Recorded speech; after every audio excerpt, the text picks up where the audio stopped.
Going back to school or pursuing a college degree as an adult and as a parent can be challenging and fulfilling at the same time. And this woman right here is a shining example that it can indeed be achieved. Christine Parsons is graduating from UCF with a graduate's degree in education.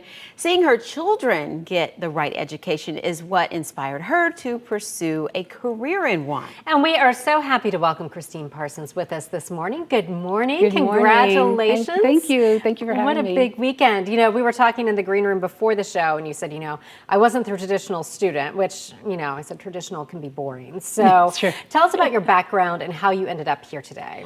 So I started as a medical technologist right out of high school. I went to community school. A four-year college wasn't going to be able, it wasn't in the cards at that point. So I did that for a couple of years and was really fortunate. I had some great mentors that I went into industry and worked for a company in sales selling cancer diagnostic and research products.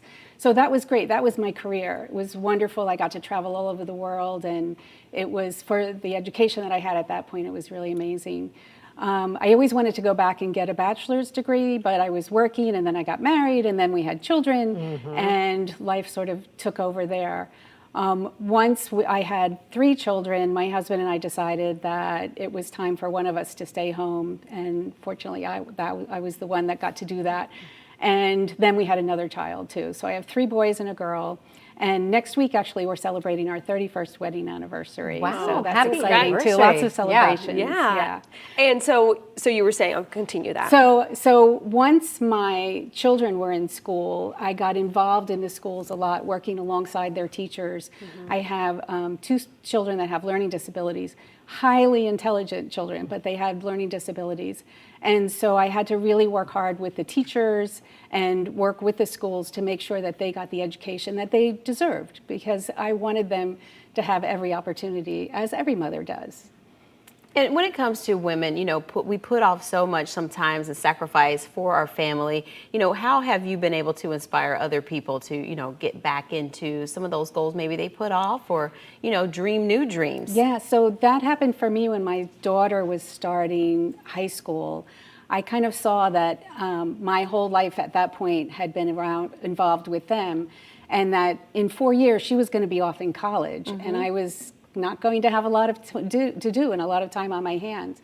So we sat down as a family and decided that I would go back and finally get that bachelor's degree, and I could go to school with my children while they were attending UCF, and I got to go there too.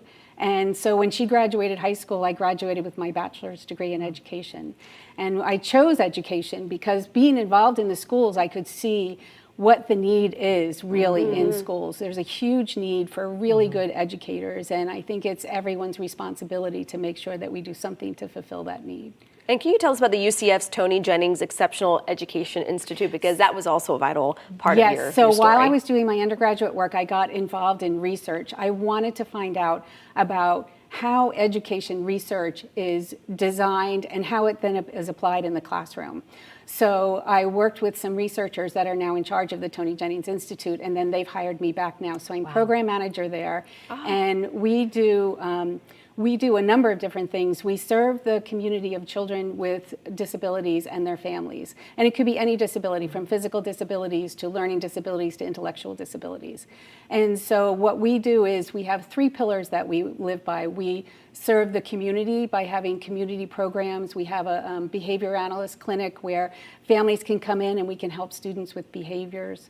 We have Project Focus, which is a program designed as a coaching method for executive function skills. Executive function skills are those skills that you need to be able to plan, succeed, all those little itty bitty things that you can learn and can develop. And we find that students with disabilities actually have a lack of executive function skills. So we have a great coaching program that we're using right now at the college level. And then we also serve schools. We prepare teachers. We support the teachers in the community. And then we do research, which is really where my passion is too. So we do a lot of research on what is working for students with disabilities. We believe in a universal design for learning, which meets students where they are, and it's applicable to all students, whether you have a disability or not. Everybody struggles at some time Absolutely. in school or even in life. So by using a universal design for learning approach to education, we're able to remove barriers from what those students are trying to learn and support them in any way that we can. And talk about that experience as a mom going through that with your children.